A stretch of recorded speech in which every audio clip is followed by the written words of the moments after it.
Assalamualaikum warahmatullahi wabarakatuh. Bagi saya, mengajar bukan hanya sekedar memberikan materi. Setiap pertemuan di kelas adalah kesempatan berbagi ilmu, diskusi, dan tumbuh bersama dengan mahasiswa. Perkenalkan, saya Widya Lestari Nur Pratama, dosen program studi Sarjana Gizi Fakultas Ilmu Kesehatan Universitas Medika Suherman. Pada kesempatan kali ini saya akan menyampaikan mata kuliah sesuai dengan keilmuan saya, yaitu Gizi dalam Daur Kehidupan yang disampaikan pada mahasiswa semester 2. Mata kuliah ini memiliki bobot 3 SKS teori yang disampaikan secara sinkronus atau tatap muka dan asinkronus melalui LMS Universitas Medika Suherman. Mata kuliah ini disampaikan selama 16 kali pertemuan, mencakup 14 topik pembelajaran dengan 1 kali UTS dan 1 kali UAS. Penilaian terdiri dari UTS 35%, UAS 35%, tugas atau proyek 20%, serta absensi atau kehadiran 10%, yang mana hal tersebut sudah tertuang di dalam RPS yang sudah tervalidasi oleh Ketua Program Studi. Deskripsi mata kuliah ini yaitu menjelaskan konsep dasar kebutuhan gizi pada setiap tahapan kehidupan manusia, dimulai dari masa prakonsepsi sampai dengan masa lansia, dan juga kelompok kebutuhan gizi khusus seperti tenaga kerja, atlet, dan vegetarian. Pembelajaran mencakup angka kecukupan gizi atau AKG, perubahan fisiologis, prinsip gizi seimbang, dan juga permasalahan gizi yang terjadi pada setiap tahapan kehidupan manusia. Capaian pembelajaran pada mata kuliah ini yang pertama menjelaskan terkait dengan konsep dasar gizi dalam daur kehidupan, kebutuhan gizi, prinsip gizi seimbang, angka kecukupan gizi pada setiap tahapan kehidupan manusia. Yang kedua, menerapkan prinsip gizi seimbang, angka kecukupan gizi untuk pemenuhan kebutuhan gizi pada setiap tahapan kehidupan manusia.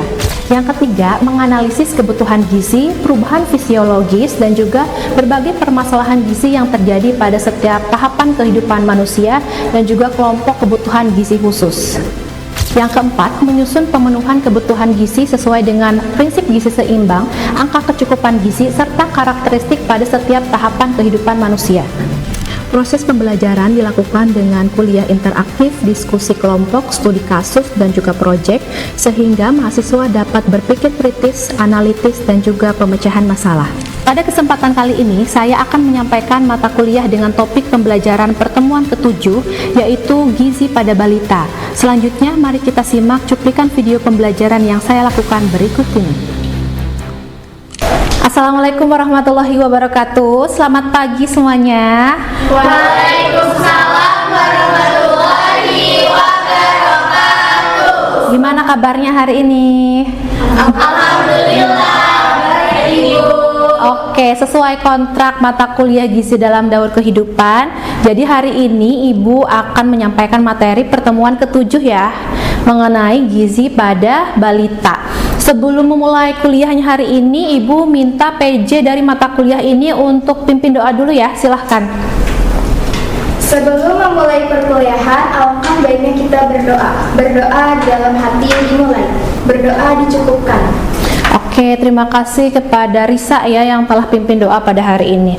Oke, sebelum memulai kuliah hari ini silahkan kalian absen terlebih dahulu ya. Seperti biasanya, kalian silahkan scan barcode yang di depan layar untuk Ibu rekap absensinya. Boleh segera barcode-nya di scan.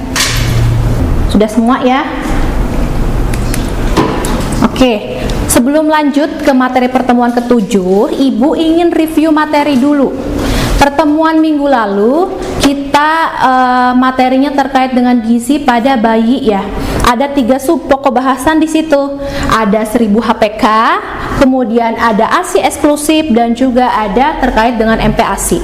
Di antara kalian, Ibu ingin coba siapa yang mau memberikan review materi terlebih dahulu mengenai materi minggu lalu? Silakan. Siapa? Saya, Bu. Boleh, Mei, silahkan Mei. Gimana Mei? Izin menjelaskan, untuk 1000 HPK adalah golden period anak dimulai dari usia di dalam kandungan hingga anak berusia 2 tahun. Sedangkan untuk ASI eksklusif adalah di mana bayi usia 0 sampai 6 bulan hanya mengkonsumsi ASI eksklusif. Lalu MPASI adalah makanan tambahan pendamping ASI, idealnya dimulai dari anak usia 6 bulan. Oke, udah? Oke, betul ya. Tadi disampaikan oleh Mei. Jadi 3 subpokok bahasan itu 1000 HPK. Jadi golden period anak dari masa kandungan sampai dengan anak usia 2 tahun. Kemudian ASI eksklusif itu ASI saja ya, dari mulai lahir sampai 6 bulan. Kemudian MPASI dilanjutkan 6 bulan sampai dia nanti makanan biasa ya seperti kita. Oke, ada lagi mungkin yang ingin menambahkan, siapa? Saya, Bu. Adel, duduk aja Adel, nggak apa-apa. 1000 HPK itu penting untuk tumbuh kembang anak. Tidak ada makanan apapun sekalipun air putih. Oke, ada lagi nggak, Del? Sudah, Bu, cukup. Yang lainnya ada lagi yang mau menambahkan? Sudah?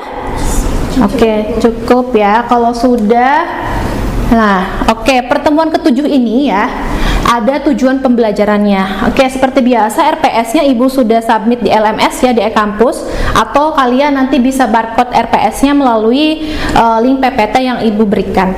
Nah, tujuan pembelajaran pada hari ini yang pertama, mahasiswa mampu mengetahui apa itu definisi balita ya, kemudian memahami pertumbuhan dan perkembangan balita, serta mahasiswa mampu memahami gizi seimbang pada balita, kemudian mahasiswa mampu menganalisis masalah gizi balita dan juga menganalisis menu yang tepat pada balita. Oke, nah kita mulai dari slide perbedaan pertumbuhan dan perkembangan. Sebetulnya kalian sudah pernah dikenalkan ya pada semester 1 lalu apa sih perbedaan pertumbuhan dan perkembangan.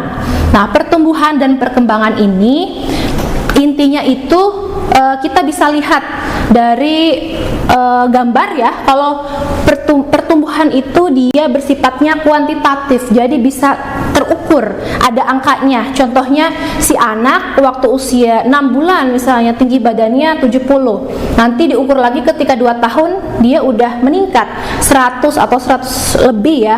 Nah, itu kan terukur, jadi ada angkanya, itu pertumbuhan. Nah, kalau perkembangan dia itu secara kualitatif. Kalian tahu kan kalau kualitatif itu dilihat dari ya, misalnya anak itu udah bisa merangkak, udah bisa membedakan warna ya. Nah, itu tentunya kalau perkembangan ini biasanya harus distimulasi oleh orang tua ya. Selain gizi, si pertumbuhan itu harus ada stimulasinya untuk mematangkan perkembangan si balita. Jelas ya sampai di sini? Jelas. Oke, Ibu lanjutkan.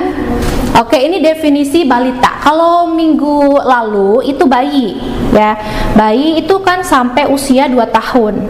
Kalau balita itu bawah, sebetulnya kan balita itu bawah 5 tahun ya. Jadi artinya dia anaknya usianya itu sampai baduta sampai dengan usia kurang dari 5 tahun, itu disebut balita.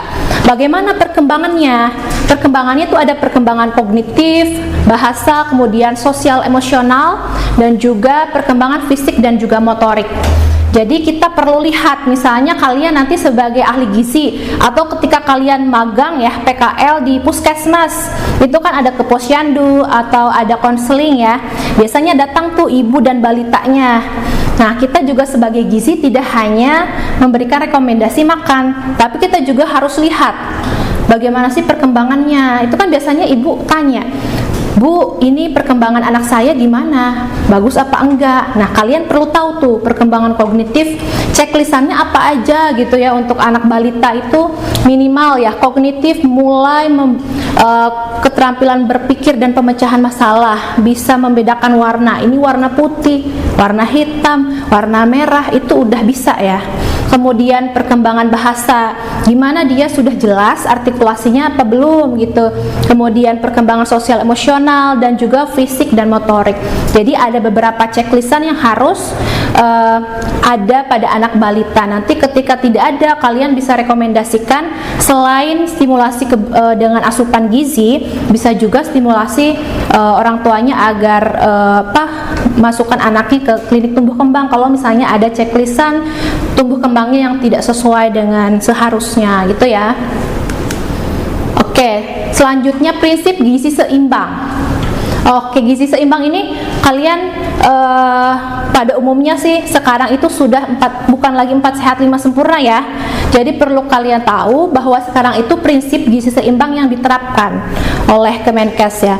Yang pertama apa? Yang pertama mengkonsumsi makanan beraneka ragam. Karena gak ada tuh makanan yang sekarang bersifat superfood misalnya. Kalau dulu kan ada tuh beritanya ya, misalnya daun kelor ini superfood gitu kan. Padahal tidak ada satupun makanan yang superfood. Makanya perlu mengkonsumsi makanan beragam untuk memenuhi kebutuhan zat gizi makro dan juga zat gizi mikro ya. Jadi perlu ada keragaman, tidak hanya makan satu jenis makanan ya. Kemudian membiasakan perilaku hidup bersih dan sehat, terutama ketika kita menyiapkan makanan balita. Karena balita ini kan rentan terkena diare ya. Jadi ketika pengolahan makanannya, kemudian tempat-tempatnya untuk tempat makannya itu harus bersih gitu ya. Cuci tangan sebelum menyuapi balita, kemudian dengan sabun itu ya, minyak-minyak yang nempel di tempat makannya diusahakan sudah hilang gitu ya. Kemudian menumbuhkan kebiasaan olahraga dan aktivitas fisik serta memantau dan mempertahankan berat badan normal. Karena kita tahu ya, jangankan balita, kita aja kalau obesitas nanti takutnya ke depannya ada penyakit lain ya, sindrom metabolik, kemudian bisa jadi penyakit PTM dan lain sebagainya ya. Oke, nah ini makanan beragam. Ibu, kenapa tekankan makanan beragam? Ya, karena itu tadi nomor pertama pesan gizi seimbang itu harus konsumsi makanan beragam ya, tadi itu. Nah ini harus bermacam-macam, baik hewani ya, misalnya saya makannya sudah beragam Bu, misalnya nasi, ikan lele, terus tempe, sayurnya apa yang biasa kalian? Kangkung misalnya. Tapi setiap hari makannya itu terus, itu bukan beragam ya namanya ya. Tetap aja kita harus ini berbagai macam dan diversifikasi. Jadi jangan sampai lele terus gitu, kangkung terus, harus ganti-ganti. Kan masih banyak pangan lokal lain murah, terjangkau selain kangkung ya. Dan harus bergizi. Karena apa di sini? Ya ini bulatan ini harus tercukupi semua. Kalau kita hanya makan atau fokus ke satu makanan, itu ada zat gizi yang tidak ada misalnya di makanan itu, misalnya zat gizi mineral, seng misalnya tidak ada nih di ayam kecil, adanya di sayuran. Nah itu kan harus dipenuhi lewat kita konsumsi sayuran, begitu ya. Nah ini ibu ada pertanyaan ya, bisa dilihat. Menurut kalian ini ya, ini ada gambar A, gambar B, gambar C, gambar D. Menurut kalian gambar yang mana nih yang termasuk makanan beragam? B. A. B. Apa lagi? A. B. Ada yang A, ada yang B, ada yang C, ada yang D tadi ya, semuanya ya. Nah yang mana sih yang betul? Kita harus lihat dulu ya nih. Ibu ada video dari Kemenkes mengenai makanan beragam. Coba kita lihat dulu. Tuh dilihat ya, isi piringku. Perhatikan porsi idealnya ya. Untuk sajian sekali makan, dari setengah piring 2/3-nya sayuran, 1/3-nya buah, dan setengah piring lainnya 1/3 lauk pauk dan 2/3 makanan pokok. Makanan sehat itu mudah kan? Gunakan pangan lokal di sekitarmu. Ini isi piringku. Nah, oke. Nah, berdasarkan video tadi sudah nangkep isi videonya ya? Sudah Ibu.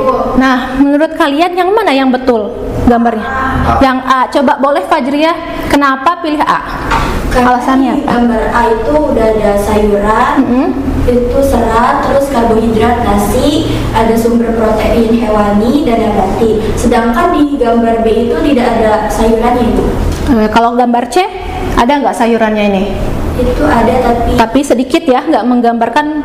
Harusnya kan porsinya sesuai, itu 100 gram sekali makan ya. Kemudian yang D, gimana yang D? tidak sesuai juga itu. Tidak sesuai ya, karena hanya sayuran aja, nggak ada hewaninya, apalagi nabati ya. Jadi yang dimaksud beragam itu, seperti tadi di video Kemenkes tadi ya. Oke, nah udah paham ya terkait dengan makanan beragam. Selanjutnya terkait dengan permasalahan balita. Kalau dulu tuh ya, permasalahan balita itu cuma double burden ya, overweight terus underweight. Tapi karena adanya transisi epidemiologi itu sekarang sudah tidak double burden lagi, banyak sebetulnya. Tapi awalannya itu dimulai dari weight faltering.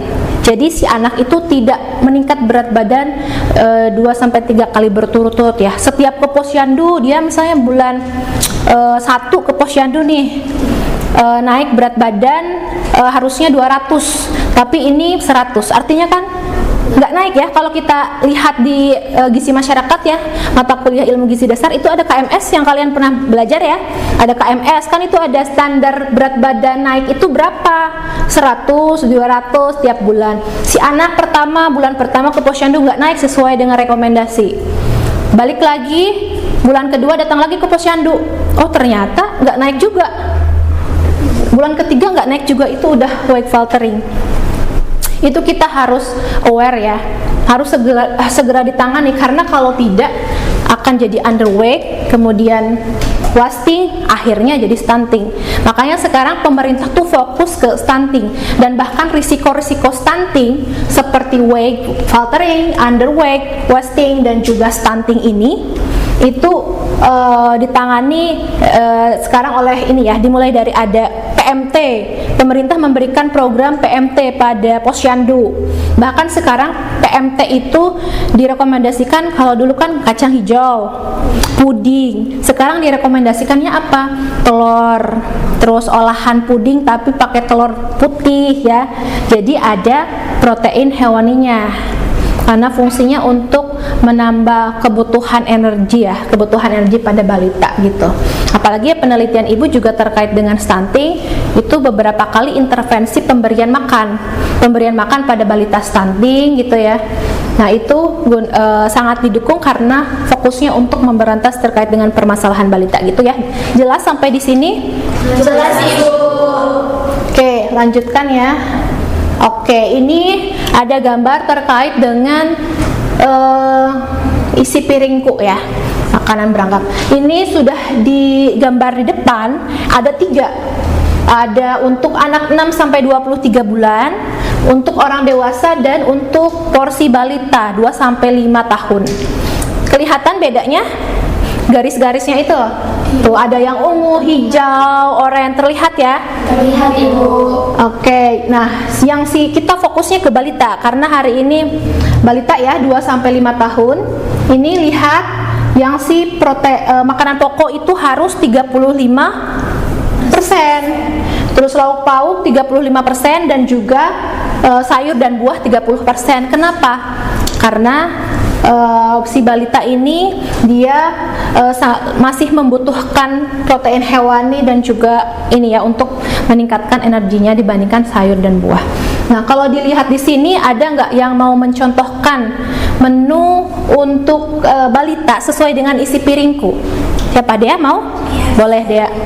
Gimana Dea? Contoh menu sesuai isi piringku untuk balita usia 2-5 tahun, terdapat nasi, ikan kuah kuning, sayur wortel, dan buah pepaya. Oke, itu ya. Jadi tadi apa? Nasinya karbohidrat. Nasi karbohidrat. Kemudian ikan kuah kuning, protein hewani. pastikan sekali makan ikannya itu 1 potong yang 100 gram ya. Kemudian sayurnya Sayur wortel. Kemudian buahnya ada nggak tadi? Buahnya buah pepaya. Oke, buah pepaya. Nah, itu sudah makanannya beragam, bergizi ya, seimbang dan sesuai dengan isi piringku. Nanti tinggal disesuaikan porsiannya gitu ya. Kalau memberikan edukasi kepada ibu-ibu nanti kalian pada saat ke lapangan gitu ya, kalau semester atas. Oke. Nah, ibu juga ini ada contoh-contoh ya. Menu-menu yang ditampilkan sesuai dengan isi piringku. Untuk balita kita harus sesuaikan nih. Balita ini janganlah dikasih pecel pedas.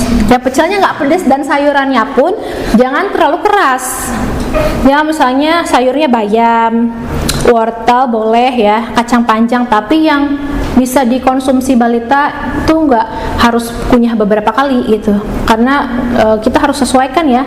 Kalau balita itu alhamdulillah mau masuk sayur ya, kalau Apalagi ini harus disesuaikan lah, berbeda dengan kita. Nah, contohnya kalau misalnya kita edukasi nih ke ibu, biasanya kan ada GTM ya, masalah balita juga. Bu gimana, tanya ke ahli gizi kan, Bu gimana anak saya susah makan misalnya. Tanya dulu ibu di keluarga ibu tadi masak apa, makannya apa, betul nggak makanannya itu udah beragam, bergizi gitu ya. Misalnya betul Bu, tadi ibu masak apa, bisa jadi kan makanan balita itu ya udah sesuai dengan yang ada di keluarga. Misalnya ibunya tadi pagi lagi masak ini sayur lodeh, ya udah jangan dulu dikasih pedas, sisain dulu buat anaknya ya. Nanti kan kalau sayur lodeh itu apa isinya, apa aja? Tempe, Ada tempe, nah ada nabatinya. Terus bisa juga pakai kacang panjang. Terus apa lagi? terus sayur lodeh itu Daun melinjo, terus labu siam. Ambillah beberapa bagian sayurnya dari situ, udah ada nabatinya, terus ditambah santan, ada lemaknya juga gitu ya. Nanti tinggal tambahkan hewaninya apa, misalnya ikan, digoreng, disatukan, tinggal disuapin ke balitanya gitu, ditambahkan nanti buahnya apa gitu contohnya ya. Oke. Nah, sudah sampai kesimpulan ya pada pertemuan hari ini. Jadi balita tadi bawah 5 tahun ya. Kemudian pertumbuhan dan perkembangannya cukup harus didukung oleh asupan gizi, tetapi perlu juga adanya stimulasi dan pola asuh yang baik. Karena stimulasi itu bagaimanapun bagus banget misalnya kecukupan gizinya, tapi kalau nggak distimulasi atau misalnya pola asuhnya nggak baik ya nggak bakal maksimal ya. Kemudian gizi seimbang tadi harus beragam, bervariasi, bergizi seimbang karena nggak ada satupun makanan yang lengkap, superfood itu nggak ada ya. Masalah gizi tadi ada weight watering, kemudian ada apa lagi? Underweight, kemudian stunting, overweight. Menu balita ya harus seimbang, bervariasi. Tadi yang dicontohkan Dea, contohnya ya itu untuk balita. Oke, selanjutnya ada kuis ya. Pakai handphone aja ya kuisnya. Silahkan mulai scan kuis yang di depan. Ibu ingin lihat pemahaman kalian terkait dengan materi pada hari ini. Udah mulai? Ibu sambil pantau juga ya. Ini pertanyaan-pertanyaannya menyangkut dengan materi pada hari ini. Oke, Ibu lihat ini udah ada Dea, Mei, Risa, Fajria udah dapat nilai 90 ya. Bagus ya. Risa 85. Oke, udah semua ya? Oke, alhamdulillah semuanya Ibu lihat. Baik, gampang-gampang ya pertanyaannya. Udah di atas 80 semua ternyata nilainya. Alhamdulillah, berarti materi yang Ibu sampaikan cukup kalian pahami. Sebetulnya ya itu kalau gizi dalam daur kehidupan kan itu secara periodik, dimulai dari awalnya prakonsumsi bayi, balita gitu nyambung. Jadi kalian harus memahami materinya. Oke, karena kuliahnya udah selesai, tadi juga udah kesimpulan, kalian udah kuis, bagus-bagus nilainya. Selanjutnya ada nggak yang ingin ditanyakan sebelum Ibu tutup? Saya Bu, Normal lah, silahkan. izin bertanya. Permasalahan stunting ini kan masih banyak di Indonesia. Lalu kalau ada anak yang GTM atau nggak mau makan, misalnya nggak mau makan ikan, padahal ikan ini sumber protein yang cukup baik untuk mencegah stunting. Lalu solusi apa yang sebaiknya dilakukan oleh orang tua agar protein anak tetap terpenuhi, Bu? Oke, bagus ya pertanyaannya. Nah, ini sesuai nih dengan penelitian Ibu.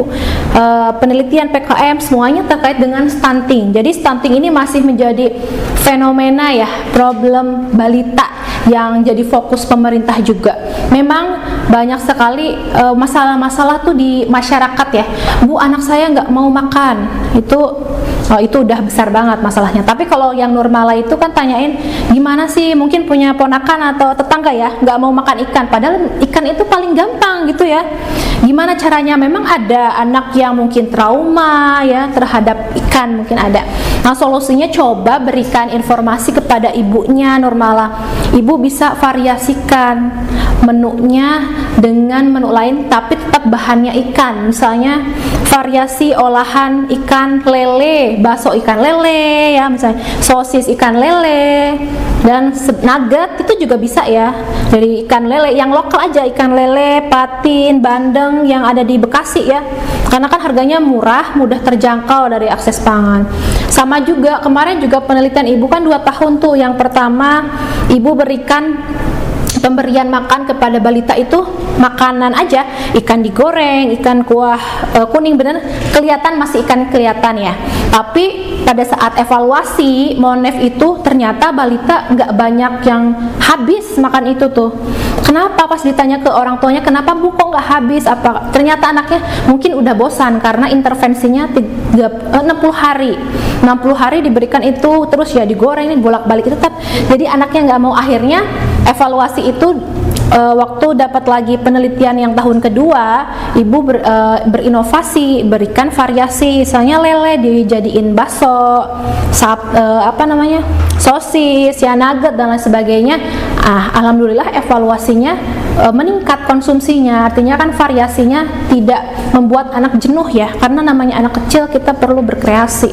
Jadi ya harus disemangati juga ibunya ketika memberikan ini ya edukasinya gitu ya. Nurmala, ada yang ditanyakan lagi nggak? Yang lain ada lagi? Sudah cukup materi hari ini? Sudah Ibu. Oke, kalau sudah, terakhir Ibu ada tugas ya untuk kalian. Seperti biasa, ada studi kasus.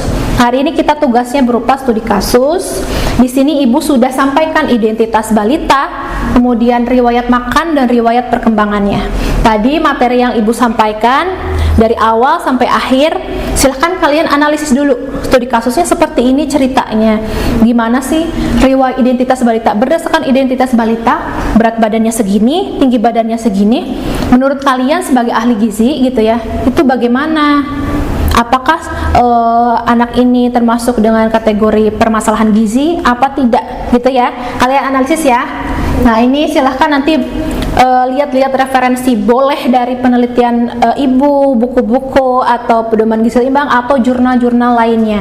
Minimal 3 referensi yang dicantumkan, maksimal 10 tahun terakhir, jangan terlalu lama ya, karena ilmu itu berkembang terus, jadi kita harus yang ter-up to date. Kalau bisa paling bagus lagi 5 tahun terakhir.